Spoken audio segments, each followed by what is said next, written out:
Now, after the United States bombed Venezuela during the operation to oust President Nicolas Maduro, the Trump administration held a press conference sharing the details of what went down in Caracas and what would be the next course of action for Washington. And this includes running the country, quote unquote, till its transition, reclaiming the Venezuelan oil and maintaining the aggressive military posture. We're going to stay until such time as we're going to run it, essentially, until such time as a proper transition can take place. We're going to have our very large United States oil companies, the biggest anywhere in the world, go in, spend billions of dollars, fix the badly broken infrastructure, the oil infrastructure, and start making money for the country. President Trump is deadly serious about stopping the flow of gangs and violence to our country. Deadly serious about stopping the flow of drugs and poison to our people. Deadly serious about getting back the oil that was stolen from us. And deadly serious about reestablishing American deterrence and dominance in the Western Hemisphere. Words can barely capture the bravery and the power and the precision of this historic operation. There's a president of peace, by the way. I told you what I just said earlier. This guy had multiple opportunities to find his way somewhere else and figure out another. He could have been living somewhere else right now, very happy. But instead, he wanted to play big boy. And so now, he's got other sets of problems on his hands. And but I think that the message here should be for the world. Look, the president doesn't go out looking for people to pick fights with. He's not generally wants to get along with everybody. We'll talk and meet with anybody. But don't play games. Don't play games with this president's in office, because it's not going to turn out well.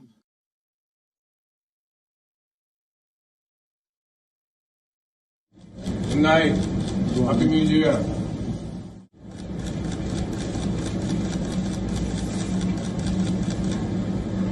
Good night. Good night. All right, there's lots to discuss here. For more on this, I'm now being joined by James Jackson. He's joining me from Berlin. Jackson is an independent journalist and award-winning documentary filmmaker. He's also a former International Journalists Programs Fellow and Deutsche Welle staffer. James, thanks so much for joining me here on the broadcast. Now, James, critics are saying that this entire exercise was eventually for petrodollars. There's a lot that is coming in terms of opinions. There are a lot of details that have come in. Let me now toss it over to you. How do you see these latest developments and this operation by the Trump administration? I think petrodollars, as you put it, is quite credible, actually, because one of the first things that Trump said is that our US oil companies are going to be running, that there's a lot of untapped oil reserves. In a sense, it's true. Venezuela has the largest oil reserves on the planet, but only produced about 1% of the world's crude oil, or processed it in 2023 because of sanctions. But ultimately, I just want to compare this to the Iraq war. Now, people who are my age or older may remember at the time there was a lot of accusations of the US being in Iraq for oil, because Iraq had some oil reserves, nothing like the size of Venezuela's, by the way.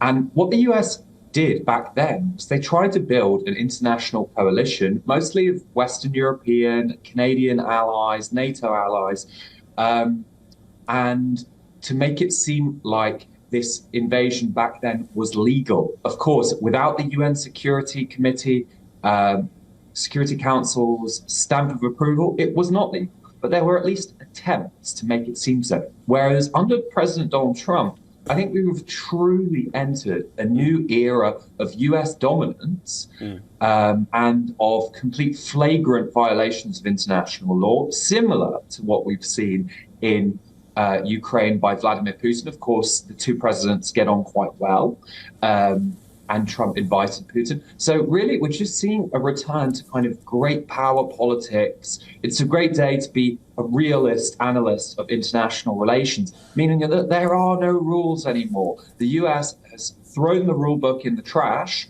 And what surprises me is that Europe is playing along, because they don't realize they could be next. You mentioned earlier that China appears weak. Well, America has made clear its territorial ambitions for Greenland, which it sees as within the Western Hemisphere, it sees within its sphere of influence. And Europe seems to say, oh, it's complicated. Attacking Maduro is complicated, or kidnapping him and his wife, by the way, which I don't see any reason, even possible legal reason, to kidnap the spouse of a foreign leader. But more on that in a minute. Yeah. Europe is welcoming the US while they might be and creating a precedent that might actually justify the US's annexation of Greenland in the near future. James, let me come in there. And when you say US is establishing dominance, and in the same breath, one also says that there's flagrant violation of international law and the rule book has been trashed, there is a major irony there. And it's rather questionable on what that dominance is really based on, and if it really even is dominance, or is it something else. But let me bring it to a little a different front. Secretary of War said, don't play games with this president. Marco Rubio said that a warning has already been issued to Cuba, and he issued that warning himself, saying that if I were in Havana, if I was a government servant, I'd be scared. Have things been, and things have been on the boil in Iran as well? What kind of a message is the US sending to Cuba or to Iran or to Greenland at this point?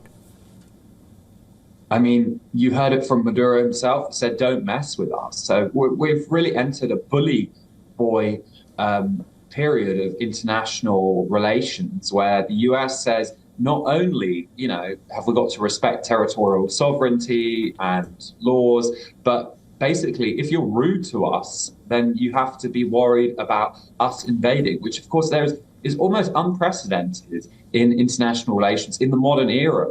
It's sort of a return to medieval approaches where stronger states or empires could just do whatever they wanted. And I think this is a deeply scary moment for the international community. I mean, of course, Cuba and Venezuela were effectively dictatorships. But Donald Trump also said this about Colombia, where Gustavo Petro, the president, who is democratically elected, he's Colombia's first ever left-wing president.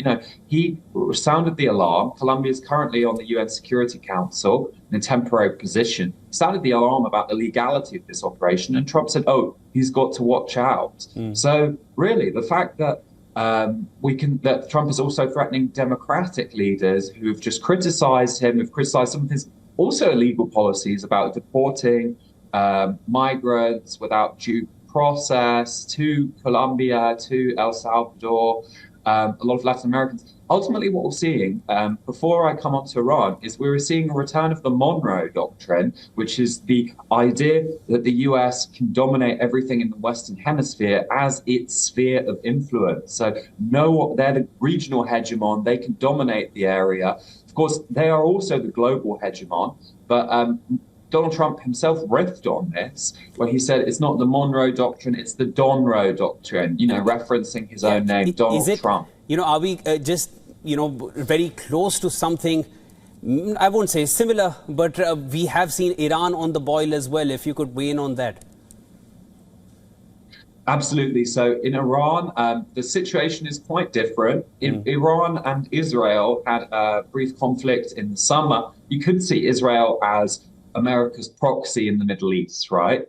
And we know now that all of these strikes against Iran were done with US permission. There was actually a bit of a feint, a bit of a distraction from the US where they appeared to be coming closer to Iran so that, and intelligence reports have come out that was a tactic to keep Iranian nuclear scientists at home so they weren't put into bunkers. So what we're seeing today in Caracas, in Venezuela, makes it more likely that we will see a similar regime change operation in Iran. Of course, I will say the Iranian Islamic regime is much more stable than that of Nicolas Maduro. We're seeing in Venezuela that actually the armed forces, the Bolivarian Revolution, as they call themselves, were not very strong at all. The US went in and treated this like a TV show or almost a video game, to use Trump's own words. So ultimately, we are seeing a... Yeah, James, let me bring it to a little global perspective here. And this is something I really wanted to understand and perhaps discuss with you. What kind of a precedent does an operation like this set for other global powers like a China or a Russia, who also see issues in their own neighborhoods and have military might to pull off something like this?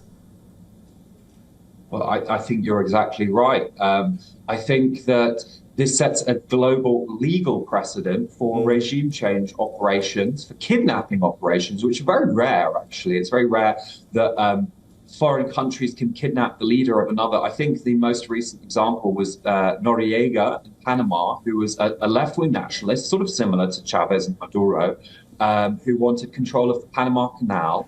And it was actually the exact anniversary that happened on January 3rd, 1990, that Noriega was captured. So this is really interesting stuff, I feel. But will Russia be able to do the same? Will China be able to do the same? Frankly, I don't know if they have the military capacity, but I think neighboring states to China and Russia who have problems with them will be more worried because, you know, if China decides we're going into Taiwan to capture the president there, China, of course, sees Taiwan as part of its sovereign territory, then what can the US say? What can Europe say? They allowed this in Venezuela, Understood. So they wouldn't have a leg to stand on.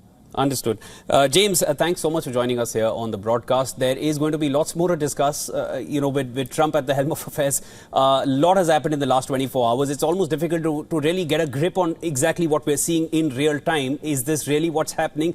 You end up asking yourself at times, but then that's the reality of what things, where things are right now. Nicolas Maduro and his wife, overnight in a matter of hours, were shifted from Venezuela to the US. They've been captured, as the US calls it. There will be conflicting views on that, but there will be more to discuss. James Jackson joining us from Berlin. Thanks so much. Thanks for having me.